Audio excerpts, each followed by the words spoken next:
여러분의 구독은 영상을 제작하는 데 큰 힘이 됩니다. 영상을 보시기 전에 구독과 좋아요 꼭 부탁드리겠습니다. 아울러 회원이 되시기를 원하시는 분들은 유튜브 채널 홈피 구독 옆에 있는 가입 버튼을 눌러주시기 바랍니다.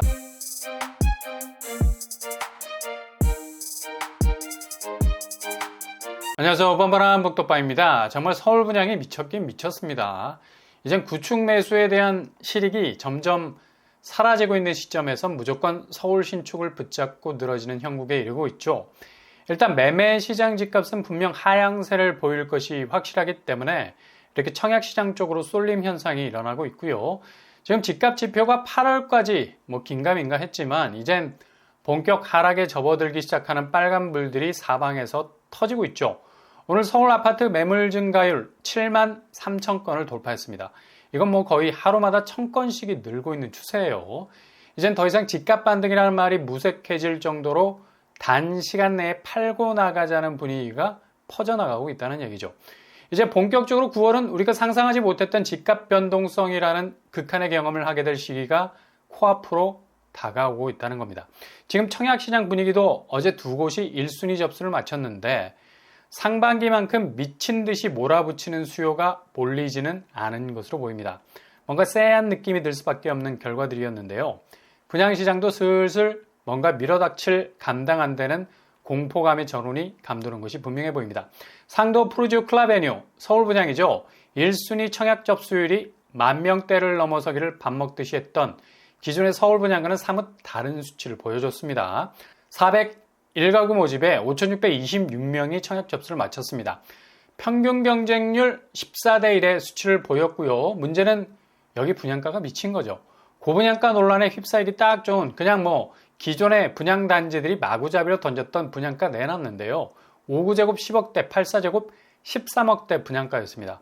입지도 그리 썩 좋은 것도 아니고요. 일단 역과의 거리가 멀기 때문에 핸디캡이 분명히 있었는데 그럼에도 불구하고 10,000명씩 지원하던 수치가 절반으로 훅 떨어진 모습은 보이고 있네요.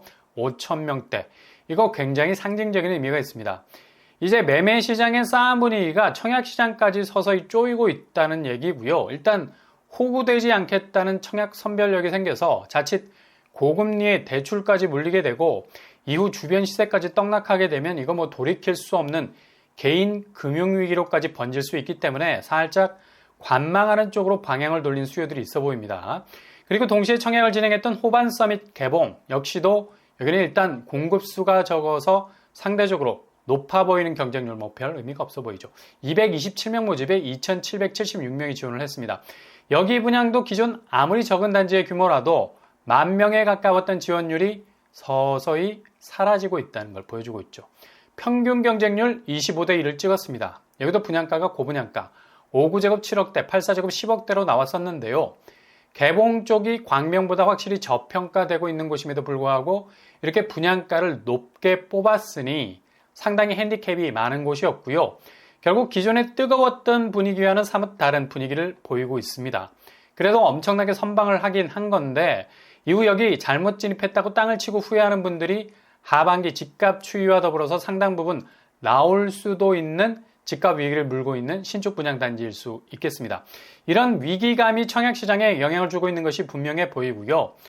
통계청이 충격적인 데이터를 발표했죠. 그동안 한국은행 기준금리 동결이 그래도 나름 명분이 섰던 것은 상당 부분 물가 추이가 안정적으로 잡혀가고 있었기 때문이었죠. 근데 어제 통계청 발표는 이런 밸런스로 완전히 깨버리는 데이터를 내놨습니다. 이제는 한국은행도 금리 인상 카드를 만지작거릴 수밖에 없는 상황으로 가는 것으로 보이죠. 지난달 소비자 물가지수가 112.33으로 1년 전보다 3.4%가 올랐습니다. 이건 지난 4월 이후 최대 상승폭을 보여준 변화라고 볼 수 있겠고요. 주요 포인트는 바로 근원 물가지수, 미국 연준에서도 이 부분을 되게 심각하게 들여다보이는 포인트인데 우리나라도 마찬가지죠. 식료품 및 에너지를 제외한 지수인데 이 수치가 올랐다는 거죠. 상당 부분 물가가 지금 기저에서 꿈틀거린다는 얘기고요. 물가 변동성에서 가장 예민하게 자극할 수 있는 부분을 제외해도 이렇게 기존 물가 지수가 높아지는 건 굉장히 심각하게 볼 수 있는 부분이 될 수 있겠습니다. 일단 물가지수 상승폭에 대해선 석유류, 농산물 가격 상승이 상당 부분 영향을 준 것이라 설명을 하고 있지만 근원 물가 오른 것에 대해선 신경이 쓰일 수밖에 없는 부분이라 할 수 있겠죠. 일단 유가가 상당히 불안한 상태고요.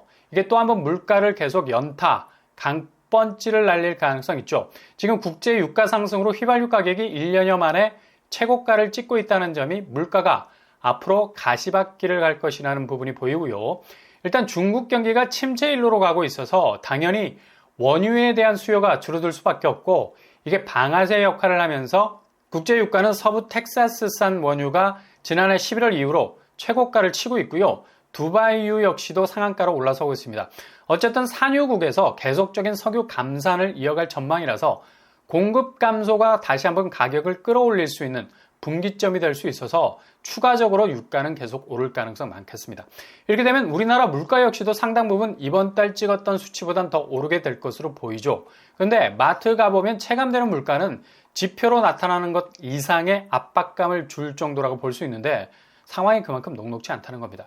이렇게 되면 결국 금리를 동결 중인 한국은행은 물가 지표가 이렇게 오르고 있는 상황에선 금리를 부여잡고 있을 수가 없게 되죠. 흔들어버린 콜라병 마개를 따면 그냥 분수처럼 온갖 악재가 쏟아져 나올 텐데 그렇게 꾹 손으로 막고 있는다 해서 불안한 경제 지표가 안정될 리가 없다는 얘기죠. 이렇게 물가 지수가 흔들리면 금리는 아주 예민하게 반응할 수밖에 없게 되는 거죠. 당연한 수순으로 하반기 기준금리까지 올라갈 가능성 충분히 있겠습니다. 지금까지 이렇게 금리를 동결해온 것도 부동산 시장의 PF, 불안정성 때문에 눌러온 측면이 없지 않은데 지금 제2금융권의 연체율이 급속도로 늘어가고 있는 빨간불이 들어온 상태입니다. 자산 건전성 현황을 보면 신협, 농협, 수협 등등 전년 대비 상당 부분 연체율이 올라오고 있는 것으로 보이고 있고요. 고정이하 여신 비율도 증가 추세에 있습니다. 이거 부동산 PF 쪽 대출을 중심으로 늘어난 수치라서 상당히 걱정이 되는 부분이고요. 이렇게 지금 제2금융권이 특별한 관리를 받아온 이유도 바로 이런 금융 건전성에 대한 불안정성 때문이었는데 연체율이 급격하게 늘어나게 되는 건 자칫 부동산 PF 위기로까지 번질 수 있는 위험이 충분히 있다는 얘기죠. 제2금융권은 그냥 도미노거든요. 하나가 쓰러지기 시작하면 그냥 모든 업체가 금융연결고리가 거의 살을 맞대고 있는 것처럼 밀집해서 한 번에 와르르 위기가 올 수 있다는 겁니다. 지금 당장 언론에서도 직전 거래가 대비 상승 거래 비중이 줄어드는 추세라고 이제 살짝 분위기 파악을 해 가고 있는 듯한 분위기를 보여주고 있죠. 1분기 대비 2분기 상승 거래 비중이 10포인트 감소하고 있다고 수치까지 들이대고 있죠. 확실히 하반기 집값 추이는 급격하게 하락 쪽으로 기울어 갈 것은 분명해 보입니다.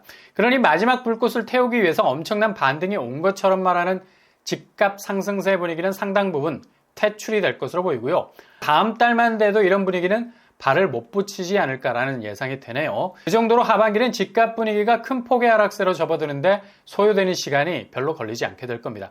순식간에 아비규환, 그냥 서로 빠져나가려는 아우성이 들릴 정도로 엄청난 몸부림이 시작이 될 것으로 보이죠. 당장 서울 아파트 매물 증가세만 봐도 섬뜩한 느낌이 드는 건 저만의 생각이 아닐 겁니다. 이 그래프만 봐도 뭔가 직관적으로 다가오는 위기감이 느껴지는 거죠. 이런 분위기를 그대로 반영하는 실거래가들 몇몇 샘플만 봐도 분위기 파악이 돼야지 안 되면 이거 큰일 나는 겁니다. 공덕 삼성 아파트 고점 16억 대비 9월 거래가가 12억까지 내려와 있고요. 마포구 공덕동은 그래도 상당히 잠재성 있는 동네나 말해도 과언이 아닌데 이렇게 집값 추이가 비틀거리고 있습니다. 3층 저층 거래지만 22층 12억 8천 선 거래가와 거의 차이가 없어 보이죠. 그리고 동작구 사당 우성 3단지 고점 15억 대비 12억을 찍고 있고요.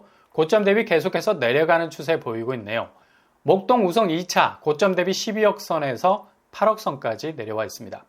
10억 이하로 내려온 지는 한참이 됐고요. 1차 폭락 충격에서 여전히 벗어나지 못한 채 2차 폭락을 맞을 가능성 높아 보입니다. 강북구 북한산 시티, 지금 강남을 중심으로 살짝 집값이 들썩거렸던 것일 뿐 특히 강북은 거의 초토화 수준으로 가는데 아마 4억대까지 가지 않을까 추측해 볼 수 있겠습니다. 고점 8억 대비 6억까지 내려와 있는데 더 이상 올라갈 추세적인 호재는 없다고 봐야죠. 급락할 가능성이 높아 보이는 주변 시세들이라 볼 수 있겠습니다. 이렇게 지금 부동산 상황은 동서남북이 모두 포위가 되어 있고요. 지금 모든 게 다 오르는 추세. 다만 집값만 이런 영향으로 연말로 갈수록 추락할 가능성 높겠습니다. 모든 주변의 요소가 빚으로 쌓아놓은 부실 자산 덩어리, 결국 부동산에서부터 터져나오는 위기가 극대화될 것으로 보이고요. 그만큼 부동산이 보이는 자산이 아니라 보이지 않는 기대 심리가 끌어모아 놓은 부채여서 이거 그냥 툭 건드리면 와르르 무너질 수밖에 없는 악재들이 물가, 금리, 유가, 환율, 경기 침체의 포위 상태에서 그냥 한 번에 무너질 수 있는 공포가 될 수도 있겠습니다. 아무튼 지금 부동산 시장은 대혼란으로 갈 가능성 높겠네요.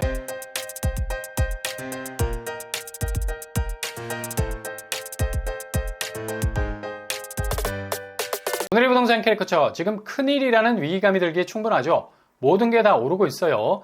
집값만 낙동강 오리알이 될 건 뻔해 보이고요. 결국 대혼란의 중심으로 들어가는 부동산 시장에선 부채로 쌓아놓은 부실 자산들이 악재의 강펀치를 맞고 비틀거릴 가능성이 어느 때보다도 높은 상황이라 할 수 있겠습니다. 잘 대비하실 수 있기를 바랍니다. 오늘도 응원합니다. 여러분의 길이 꽃길만 되실 수 있기를 바랍니다. 이상으로 뻔뻔한 복덕방을 마치겠습니다. 구독과 좋아요 부탁드립니다. 감사합니다.